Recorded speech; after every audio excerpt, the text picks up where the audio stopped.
Hello বন্ধুরা, তো তোমরা সবাই কেমন আছো? তো আজকে আমাদের দুর্গা মেলাটা নতুন করে বানাবে, তো ওই জন্যেই দুর্গা মেলাটা ভাঙছে। তো চলো তোমাদেরকে দেখাই।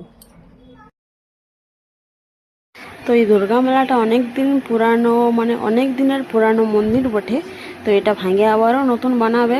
তো সেই কারণে সব ঠাকুরের যাবতীয় জিনিস আছে, ঠাকুরের পাটা তাটা সব কিছু ওই কালী মেলার এখানে দিয়ে আসছে। কেননা একটু পরে এখানে জেসিবি গাড়ি আসবে, তো সেই জন্যে সব কিছু কালী মেলাতে দিয়ে এসে রাখছে। আর এইদিকে দেখো জেসিবি গাড়ি কি এসে গেলছে, আর একটু পরে নাকি কাজ শুরু হবে। তো এই যে দেখতে পাচ্ছ একটা দেয়াল এইদিকে ভাঙা হয়ে গেছে। আর আগে আমাদেরকে বলে দিয়েছিল যে দুর্গা মেলাটা ভাঙা হবে। তো ওই কারণে আমরা কেউ এইদিকে জামা কাপড় কোনো মেলি নেই, কেননা যে পরিমাণের ধুলাটা উড়ছে, মনে হয়েছে না যে জামা কাপড় গেলার একটাও ভালো থাকবে বলে। দেখতে পেয়েছো এত এত পরিমাণের ধুলা উড়ছে যে কোনো বলে কাজ নেই। তো আমরা আগে সব কিছু ব্যবস্থা করে রেখেছি। আর দেখতে পেয়েছো অনেক ধুলা আর অনেক আওয়াজ। আর ভাঙতে ভাঙতে তো রাত হয়ে যাবে।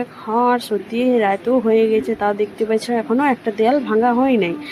আর এদিকে এত ফাঁকা দেখাচ্ছে মন্দিরটা নাই বলে। তো এখন এই যে কাজ প্রায়